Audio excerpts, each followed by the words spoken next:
안녕하세요. 저는 강북에 살고 있는 30대 초반의 여자입니다. 결혼하고 나서부터 제 인생은 정말 다사다난했는데요. 드라마라고 해도 말이 안 되는 일들이 제 눈앞에 펼쳐져서 아직도 당황스럽습니다. 저는 남편과 결혼하고 나서 시부모님과 남편에게는 불만이 없었어요.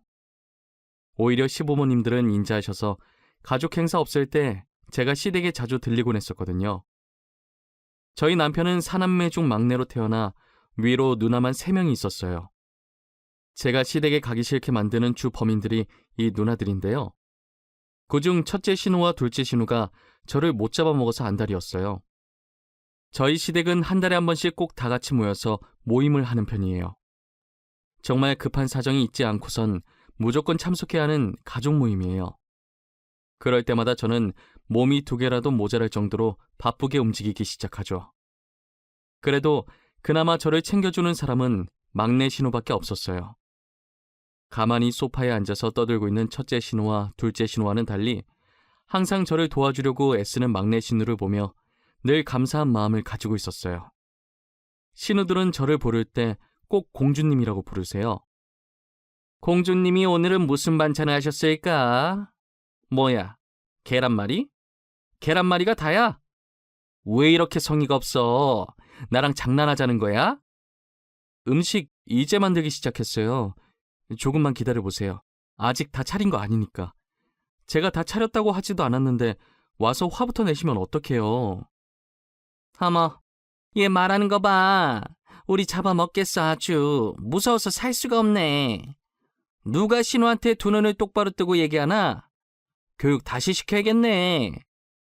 그러니까 요즘 애들은 신우 무서운 줄 모른다니까. 따박따박 자기 할 말 다 하고 있어. 우리가 그렇다고 하면 그냥 네 잘못했습니다 하면 끝나는 걸 굳이 왜 화를 돋구고 난리야. 이 시간이면 다 차렸겠다. 누가 공주님 아니랄까봐 손도 느리고 참 쓸모가 없어 쓸모가. 일 안 해본 티가 이렇게 난다니까. 귀하게 자라신 몸이라 우리가 뭔 말을 못하겠어. 언니들 이제 그만해. 이 정도 했으면 됐어. 혼자서 얼마나 힘들겠어. 아직 만들고 있는 중이라잖아. 다 되면 부를 테니까 그때 다시 와. 참나, 혼자서 착한 신우인 척 하는 거 봐. 웃기다 진짜. 그래, 둘이 잘 어울리네. 왕따끼리 어디 잘 만들어봐. 내가 너네 얼마나 잘 만드는지 보려니까. 남편과 결혼하고 나서 시댁에 올 때마다 느끼는 것이 하나 있었거든요. 알게 모르게 막내 신우가 다른 신우들과는 조금 동떨어진 느낌을 받았어요. 뭔가 따돌림 받는 것 같다는 생각을 했었는데 직접 왕따라는 말을 들으니 제가 결혼하기 전에 얼마나 따돌림 당했었을지 대충 짐작이 가더라고요. 아마 제가 이 집안에 들어오고 나서부터 괴롭히는 대상을 저로 바꾼 것 같았어요. 그리고 신우들은 저를 아끼는 마음으로 공주님이라고 부르는 게 아니라 제가 일해본 적이 없는 게 티가 난다면서 비꼬려고 하는 말이었어요. 사실 시댁 식구들이 모르는 사실이 한 가지 있었어요. 신우가 말하는 것처럼 제가 사랑받으면서 자라서 손에 물 한 방울 묻혀보지 않은 게 맞지만 저는 일반 평범한 집안이 아니라 어떤 기업 회장의 손녀이자 사장의 딸이었어요. 저는 제 집안 때문에 사람들이 가식적으로 제게 친한 척하는 것이 싫어서 일부러 숨기고 다니고 남편이랑도 연애할 때나 결혼할 때도 부모님께 미리 말해서 최대한 저희 집안에 대해 숨겨왔었어요. 부모님은 제 생각이 옳은 것 같다며 말실수하지 않으려고 엄청 노력하셨거든요. 시댁 식구들은 저희 부모님이 조그만 가게를 운영하고 계신 줄 아세요. 신우들은 제 집안을 알고 나면 제게 하는 태도가 달라질 것 같은 거예요. 사람을 돈으로 판단하는 게 싫어서 저는 끝까지 누구에게도 말하지 않을 생각이에요. 저는 결혼 후 명절이 없어졌으면 좋겠다 싶을 정도로 명절이 세상에서 제일 싫어요. 시부모님께서도 나이가 있으신 편이라 막내 신우가 오셔서 저를 도와주기 전까진 모든 일이 다 제 차지였기 때문에 명절이 정말 싫었어요. 시댁 식구들 먹을 음식을 만드는 것도 제사상 차리는 것도 전부 제가 해야 할 일들이었죠. 신우들은 시댁에 오자마자 하나하나 다 참견하기 시작하더라고요. 집안꼴이 이게 뭐야? 혼자 일한다고 지금 시위하는 거야? 치우면서 해야 할 것 아니야. 우리 엄마 집 다 더럽히고 있네, 정말. 어머, 옳게. 이거 제기 닦은 거 맞아? 왜 먼지가 이렇게 있어? 자기 집 조상 아니라고 너무 대충대충 준비하는 거 아니야? 쟤 지금 쉬하는 거 맞다니까. 명절에 일 조금 한다고 유세야. 며느리가 시댁에서 일하는 건 당연한 건데 꼭 저렇게 티를 내야 돼? 형님들은 아주머님들이랑 합의해서 명절에 시댁 안 가시잖아요. 누가 들으면 형님들이 지금까지 시댁에서 일 엄청 하다 온 줄 알겠어요. 그럼 너도 부러우면 내 동생한테 얘기해서 친정에만 가든가. 왜 괜히 우리한테 난리야. 지가 좋아서 시댁에 오는 거면서. 제가 좋아서요? 도대체 어느 며느리가 시댁에 오는 걸 좋아합니까? 며느리 도리로 오는 거지. 그리고 형님 말처럼 제 조상도 아닌데 제가 왜 상을 차려요? 형님들이 차리세요. 엄마, 얘 지금 말하는 거 들었지? 시댁에 오기 싫대. 엄마가 얼마나 구박을 하면 얘가 그래. 진짜 시댁에 와서 시댁 싫다고 하는 며느리는 얘밖에 없을 거야. 이젠 신우한테 일까지 시키려고 해. 너네 둘 주방에서 나와. 나도 다 듣고 있었는데 어디서 며느리한테 뒤집어 씌워. 괜히 아무 잘못 없는 우리 며느리 잡지 말고 당장 나와. 결국 시어머니의 호통에 둘은 투덜거리면서 주방에서 나갔어요. 저의 명절은 항상 이런 식으로 반복되었습니다. 그래도 그나마 다행인 게 평소엔 신우들과 멀리 떨어져 살고 있으니 신우들과 마주칠 일이 없어서 시댁살이를 하지 않았어요. 대신 모임 때마다 몰아서 신우들한테 구박을 받고 있지만요. 그러다 남편과 시부모님께서 신우들한테 폭발한 사건이 있었어요. 그건 바로 명절이 지난 지 얼마 되지 않았던 시아버님 생신 때였는데요.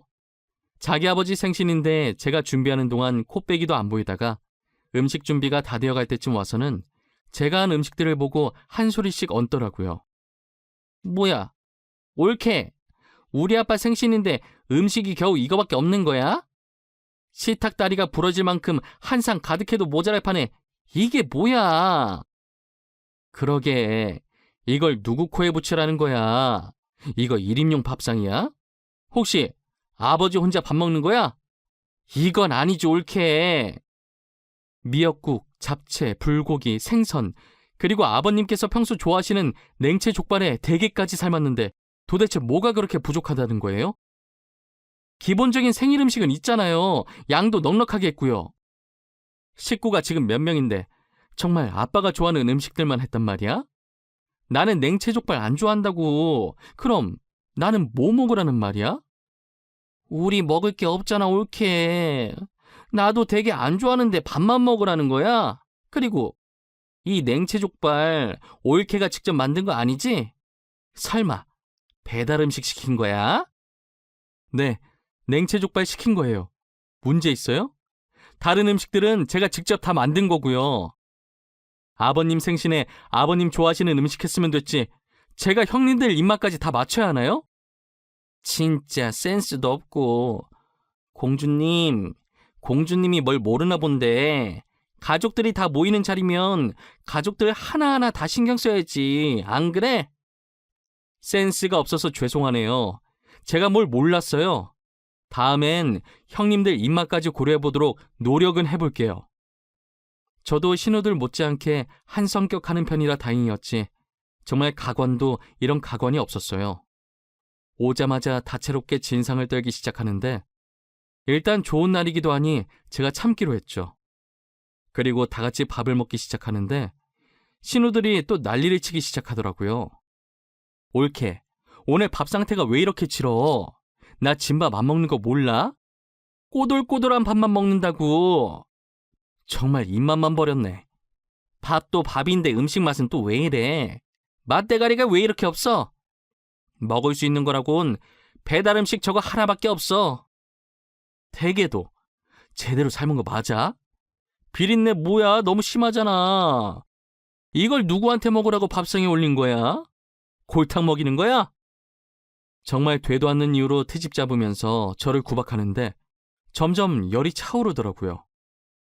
남편과 시아버지도 화가 났는지 저를 대신해서 신우들에게 화내주셨어요. 누나들, 진짜 왜 그래? 도대체 밥이 어떻게 질다는 건데? 이거보다 더 꼬들하면 그냥 생쌀이지. 저기 있는 생쌀이나 퍼먹어. 그리고 음식도 멀쩡한데 왜 난리야? 비린내? 그거 누나 입냄새지? 내가 괜히 참견했다가 싸움 더 커질까봐 가만히 있으려고 했는데 안 되겠네. 내 생일상 앞에서 지금 뭐하는 짓들이야? 이게 어디서 배워먹은 버르장머리야? 이때까지 우리 집사람한테 이런 식으로 대했어? 한 번도 이런 얘기 없어서 잘 지낸 줄 알았더니 어떻게 아무 잘못도 없는 사람을 이렇게까지 못살게 굴어? 우리가 뭘 그렇게 잘못했는데? 손 아래 사람 교육 좀 한 것 가지고 너무 유나 떠는 거 아니야? 신우가 돼서 이 정도 불만 정도는 말할 수 있는 거 아니냐고. 그래, 우리가 이렇게 얘기라도 하니까 올케가 잘못 반성하고 고칠 거 아니야. 남들이 안 하려고 하는 나쁜 역할을 우리가 해주겠다는데 다들 왜 그래? 나쁜 역할? 나쁜 역할이 꼭 굳이 있어야 해? 진짜 핑계는 좋다. 누가 나쁜 역할 해달라고 했어? 괜히 괴롭히고 싶으니까 별 말 같지도 않은 변명을 해대네. 너네 둘 지금 당장 숟 깔아놓고 우리 집에서 나가. 안 나가? 당장 나가라고! 내가 너네 끌고 가서 밖으로 내쫓기 전에 제발로 나가! 제 편을 들어주는 남편과 시부모님을 보고 저도 모르게 눈물이 나기 시작했어요. 저는 제가 강한 사람이라고 생각했었는데 그게 아니었나 봐요. 그렇게 한번 터져버린 눈물은 멈출 생각을 하지 않더라고요. 신우들은 울고 있는 저를 보고 여울하면서 손가락질하기 시작했고, 일 때문에 뒤늦게 온 막내 신우는 들어오자마자 제가 울고 있자 달래주고 있었어요. 결국 시부모님과 남편의 중재로 싸움은 일단락되는 듯 싶었습니다. 하지만 그 뒤로 가족 모임에서 마주치면 신우들은 저를 대놓고 싫어하고 괴롭혔어요. 주위에서 편 들어주는 사람 많아서 좋겠다면서 비꼬기까지 하더라고요. 저는 이대로 가만히 있으면 안 될 것 같다는 생각에 시댁에만 가면 녹음을 하기 시작했어요. 언젠간 제가 저 두 사람을 모욕죄로 고소할 수도 있을 것 같다는 생각이 들었거든요. 남편의 누나이긴 했지만 제 입장에선 솔직히 남이잖아요. 정말 고소까지 할 생각으로 증거를 남기기 시작했던 것 같아요. 그러다 집안이 완전히 뒤집히게 된 사건이 있었어요. 정말 시아버님 생신 때 일어난 일은 세 발의 피일 정도인 어마어마한 일이었죠. 결혼한 지 이제 2년 정도 되었을 때 다시 명절이 다가온 날이었어요. 그날은 결혼 후 처음으로 시어머니와 함께 음식을 준비했어요. 신우들은 평소 시댁에 왔던 것처럼 음식이 다 만들고 난 후에 늦게 오더라고요. 원래 명절이든 모임이든 모든 음식을 제가 다 만들었기 때문에 이번에도 당연히 제가 음식을 혼자 준비했을 거라고 생각했나 봐요. 그날도 어김없이 들어오자마자 제게 와서 음식 투정을 하기 시작하더라고요. 저는 아무 대꾸도 하지 않고 뒤에서 뭐라고 떠들든 음식을 접시에 담아서 식탁에 올려놓았어요. 제가 아무 말도 하지 않자 재미가 없어진 모양인지 식탁에 가만히 앉아있더라고요. 마지막 반찬까지 올리고 나서 저는 시댁 식구들에게 밥 드시라고 불렀어요. 그런데 식사를 시작하자마자 첫째 신우가 시어머니께서 만든 나물을 집어먹더니 화를 내더라고요. 아니, 어쩜 올케는 시집 온 지 2년이 됐는데도 나물 간 하나 못 맞춰? 맛이 하나도 없어 정말. 음식 솜씨가 왜 이렇게 안 느는 거야? 얼마나 맛없길래? 나도 먹어보자. 아, 이게 뭐야? 간을 하긴 한 거야? 이 정도 됐으면 이제 잘할 때도 되지 않았어? 도대체 2년 동안 뭘 한 거야? 나는 맛만 있는데 왜 그래? 너무 맛있는데 간도 딱 맞아. 너무 잘했어 우리 올케. 음식 진짜 많이 늘었다. 첫째 신우는 맛없다고 난리치고 둘째 신우는 입에 대자마자 나물을 그대로 뱉어버렸어요. 다른 신우들의 격한 반응에 막내 신우가 같은 나물을 먹어보더니 고개를 갸우뚱하면서 맛없다는 신우들 말에 공감을 못하더라고요. 그러자 첫째 신우가 핵폭탄을 던지고 말았어요. 지금 왕따가 왕따 도와주는 거냐? 입양아 주제, 왜 계속 우리가 말할 때마다 끼어들어서 올케 편들고 난리야? 우리 말에 토달지 말고 그냥 조용히 밥이나 먹어. 그래, 우리가 요즘 너한테 관심을 안 줬더니 요즘 너무 나댄다. 그대로 고개 숙이고 밥 먹어. 네 얼굴 보면 밥맛 떨어지니까. 너 계속 그렇게 우리 말에 끼어들면서 기어오르려고 하면 다시 예전처럼 대할 줄 알아? 저런 말들을 듣고도 막내 신우는 익숙한 듯 아랑곳하지 않고 남편국 더 주려고 일어나 있던 제게 빨리 와서 밥 먹으라고 하더라고요. 저는 첫째 신우의 무례한 발언에 온몸이 굳어서 눈만 꿈뻑꿈뻑 거리고 있었고, 시어머니 쪽을 보니 시어머니도 화가 단단히 나셨는지 얼굴이 울그락불그락 되어 있었어요. 그러더니 시어머니께서 자신이 먹던 숟가락으로 신우들 머리를 한 대씩 때리면서 핵폭탄을 던지셨죠. 이 썩을 것들! 동생한테 말하는 꼬락서니가 왜 그 모양이냐? 여기서 내 배 아파 낳은 자식은 아들밖에 없어, 이것들아! 엄마, 그게 무슨 말이야? 엄마 배 아파 낳은 자식이 지연이밖에 없다니? 아무리 우리가 잘못했어도 그런 농담은 하는 게 아니지. 그래, 엄마. 장난이 너무 심한 거 아니야? 우리가 왜 엄마 자식이 아니야? 우리 엄마 자식이잖아. 그치? 지금 너무 화나서 아무 생각 없이 막 말한 거지? 너네 우리 친자식 아니야. 니네 아빠가 바람 펴서 밖에서 데리고 온 자식들이지. 더 웃긴 건 뭔지 아냐? 니네 아빠도 친아빠 아니다. 여자한테 미쳐서 2번이나 속아 넘어간 거지. 엄마, 도대체 지금 무슨 말을 하고 있는 거야? 우리를 밖에서 데리고 왔다니 우리가 잘못했어. 다신 기은이랑 옳게 안 괴롭힐게. 진짜야. 여자들이 임신한 채로 니네 애비 꼬셨는데 멍청한 니네 애비는 진짜 자기 애라고 생각하고 데리고 온 거야. 근데 정신 못 차리고 다른 여자한테 똑같은 짓을 또 당한 거 생각하면 아직도 열불이 나. 그러니까 시어머니 말씀에 의하면 신우들은 시아버지께서 밖에서 데리고 온 자식들이었고, 상간녀들은 시아버지의 아이라고 하며 도망갔는데 알고 보니 시아버지 아이도 아니었다는 것이었어요. 한마디로 정리하면 신우들은 시부모님이랑 피 한 방울도 안 섞인 남남이라는 것이에요. 시부모님의 친자식은 어머님이 말씀하신 대로 저희 남편 하나뿐이었고요. 어머님은 그간 속이 뭉그러졌지만 아이들이 무슨 잘못인가 싶어서 이제껏 자신이 키웠다고 하더라고요. 막내 신우는 어머님이 친구 따라 보육원 봉사 갔다가 눈이 똘망똘망한 게 똘똘해 보이고 어머님을 너무 잘 따르는 모습에 이뻐서 데리고 왔다고 하고요. 시어머니께서 입을 연 뒤로 시댁은 말 그대로 전쟁이 난 듯이 난리가 되어버렸어요. 시어머니께서는 신우가 계속 저를 괴롭히게 되면 언젠간 진실을 가족들 앞에서 발설하겠다고 미리 시아버지께 이야기를 해놓으셨었다고 하더라고요. 그래서 어머님이 폭주하시고 계실 때 아버님께서는 아무 말 안 하고 잠자코 계셨었어요. 저 못지않게 충격받은 사람이 한 명 있었어요. 그건 바로 막내 신우였고, 어머님의 말을 듣자마자 그간 설움이 터진 것인지 울기 시작하더라고요. 저는 전에 신우가 제게 그랬듯이 울고 계신 막내 신우를 안고 다독여줬습니다. 신우들은 그럴 리가 없다며 뭔가 잘못됐을 것이라고 부정하더라고요. 신우들이 안 믿을 줄 알고 시부모님께서는 미리 유전자 검사까지 해놓으셨었어요. 결과지를 받은 신우들이 검사 결과를 보는 순간 소리 지르고 난리가 난 거예요. 시어머니께서는 이제 모든 걸 알았으니 앞으로 쥐 죽은 듯 살라면서 신우들을 집에서 내쫓았어요. 저는 막내 신우를 달래면서 친부모님 찾고 싶지 않냐고 물어봤어요.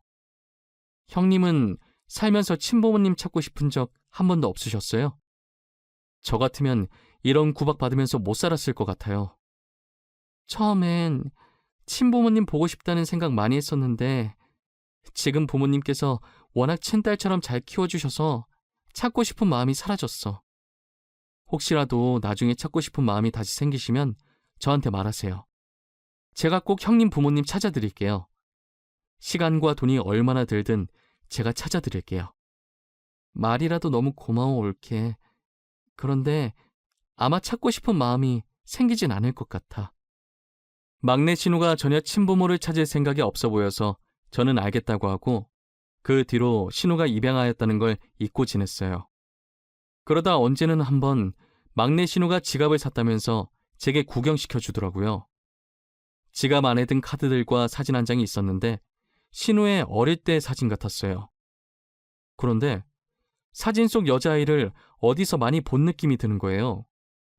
저는 제 휴대폰 갤러리를 뒤지기 시작했는데 제 아기 때 사진에서 누워있는 제 옆에 손가락으로 V를 하고 있는 여자아이가 막내 신우 어릴 때랑 똑같이 생겼었어요. 지금은 외동으로 자란 제가 원래는 언니 한 명이 있었거든요. 할머니께서 미신을 많이 믿는 편이라 언니가 있으면 집안이 망한다는 말을 듣고 언니를 보육원에 몰래 놓고 왔었다는 얘기를 엄마한테 들은 적이 있었어요. 엄마도 찾으려고 그 지역에 있던 모든 보육원을 다 뒤져서 언니가 있었던 보육원을 찾았지만 이미 언니는 입양이 되어서 더는 찾지 못했었죠. 그런데 그때 헤어진 제 친언니가 알고 보니 막내 신우였던 거예요. 언니한테 제가 알고 있던 사실을 말했고 부모님이 많이 찾아다니셨다면서 저희 집으로 다시 오라고 했지만 시댁에서 키워준 은혜 때문인지 언니는 선뜻 저희 집으로 오려고 하지 않더라고요. 저는 어쩔 수 없이 시부모님께 사정을 말씀드렸어요. 시부모님께서는 제 말에 긍정적인 반응을 보이시면서 이제라도 가족을 찾았으면 가족 품으로 돌아가는 게 맞다고 감사하게 먼저 파양을 해주시더라고요. 그렇게 시부모님 도움으로 언니는 저희 집으로 와서 살게 되었습니다. 저희 집에 들어온 언니는 제 손을 꼭 잡더니 혹시 내가 신우라고 은연중에라도 저에게 실수한 적이라도 있으면 용서해달라고 하더라고요. 저는 전혀 실수한 적 한 번도 없다고 내 편이 되어준 건 언니밖에 없었다고 말해주었어요. 현재 언니는 여전히 시부모님을 친부모라고 생각하면서 왕래도 자주 하고 잘 지내고 있어요. 저는 이제 남편과도 저하고도 아무 상관없는 사람들인 신우들을 모욕죄로 고소하기로 마음먹었어요. 저희 언니도 이제껏 당해왔던 것들을 증거로 모아두고 있었더라고요. 솔직히 언니는 입양하라 남이니까 언제든 고소하고 싶었지만 시부모님을 봐서 참고 있었다고 해요. 그런데 시부모님께서는 자신들은 괜찮으니 언니가 하고 싶은 게 있으면 다 하라고 하시더라고요. 그렇게 저와 언니는 이때까지 모은 증거들을 가지고 신우들을 같이 모욕죄로 소송을 걸었습니다. 신우는 잘못했다고 위자료 낼 돈 없다면서 살려달라고 울면서 빌더라고요. 저는 이렇게 잘못을 빈다고 해서 용서해줄 마음이 전혀 없었어요. 마음 약한 저희 언니한테도 그간 당한 것을 생각하라면서 마음 독하게 먹고 있으라고 했죠. 그리고 제가 어느 기업의 딸이라고 했던 말 기억하시나요? 저는 신우들을 밑바닥까지 짓밟고 싶어서 아버지의 힘을 빌리기로 했어요. 첫째 신우의 남편이 저희 아버지 친구 회사에서 일을 하고 있더라고요. 꽤나 높은 직급이어서 연봉도 많이 받으면서 다니고 있었어요. 그래서 첫째 신우는 일을 안 하고 남편이 벌어다 주는 걸로 놀고 먹고 하고 있었죠. 저는 아버지에게 그간 언니와 제가 그 집에서 당했던 일을 말씀드렸고 어떻게든 신우 남편을 해고시켜달라고 말했어요. 그 신우의 그 남편이라고 남편도 성질머리가 못됐는지 이제껏 부하 직원을 무시하고 다녔더라고요. 직원들 말에 의하면 서류철로 머리치면서 소리치르는 게 일상이었다고 해요. 보통 직원들이 사고치지 않는 이상 해고를 못 시키니까 어떻게 자연스럽게 해고를 시켜야 할까 고민했었는데 제가 했던 고민이 너무 무색하게도 알아서 해고 당할 짓을 하고 계셨어요. 저는 손 하나 까딱 안 하고 신우의 남편을 처리했어요. 남은 건 둘째 신우였는데 둘째 신우는 별다르게 하는 일이 없어서 잡을 건덕지가 없더라고요. 그래서 그냥 뭐 하나라도 걸려라 싶어서 사람 한 명 붙여놓고 신우를 감시하겠어요. 그런데 얼마 후 신우를 쫓아다니던 사람이 제게 문자 한 통을 보내는 거예요. 봤더니 둘째 신우가 웬 남자랑 있길래 연애라도 하는 건가 싶었죠. 알고 봤더니 둘째 신우가 만나던 남자가 유부남이었던 거예요. 저는 그 남자의 아내 번호를 알아내서 발신자 번호 제안으로 신우와 남자가 같이 있는 사진을 보냈어요. 그 뒤는 그 남자 아내가 다 알아서 할 것이라고 생각하고 저는 뒷짐지고 가만히 있었어요. 둘째 신우는 여자한테 뺨 맞고 머리 뜯기고 지금 상간녀로 고소당했다고 하더라고요. 신우 회사에 상간녀라는 소문까지 쫙 나서 회사도 잘렸다는 소식을 최근에 들었어요. 저는 제 손에 더러운 것 안 묻히고 신우들을 밑바닥까지 추락시켰어요. 난생 처음 누군가에게 복수를 해봤는데 제가 생각보다 더 짜릿했어요. 제가 살면서 돈과 권력으로 사람들한테 상처를 받아본 적은 많이 있었지만 이렇게 직접 복수해보리라고는 생각을 못했는데 막상 해보니 속이 너무 시원하더라고요. 제 속은 풀리긴 했지만 저는 더 이상 복수할 일이 안 생겼으면 좋겠습니다. 신우들처럼 굳이 누군가를 괴롭히고 상처 주는 행동을 왜 하는 건지 이유를 모르겠어요. 자격지심이었던 걸까요? 열등감이었던 걸까요? 저게 이유였다고 한들 결코 정당화되지는 않는 것인데 말이에요. 어찌되었든 시댁에서 안 좋은 추억이 많았지만 잃어버렸던 언니를 찾을 수 있어서 너무 좋았어요. 막내 신우 덕분에 그나마 시댁에 버틸 수 있었는데 알고 보니 저의 친언니였다니 아직도 믿기지 않아요. 저는 뒤늦게라도 언니와 함께 쇼핑도 다니고 여행도 다니면서 추억을 쌓으면서 아주 잘 지내고 있어요. 여러분들도 지금 옆에 있는 형제들과 좋은 추억 많이 쌓으시길 바랄게요. 제 사연을 들어주신 모든 분들 항상 건강하시고 행복하세요. 한 해가 바뀐 만큼 새로운 마음가짐으로 살아가시길 바랄게요. 감사합니다.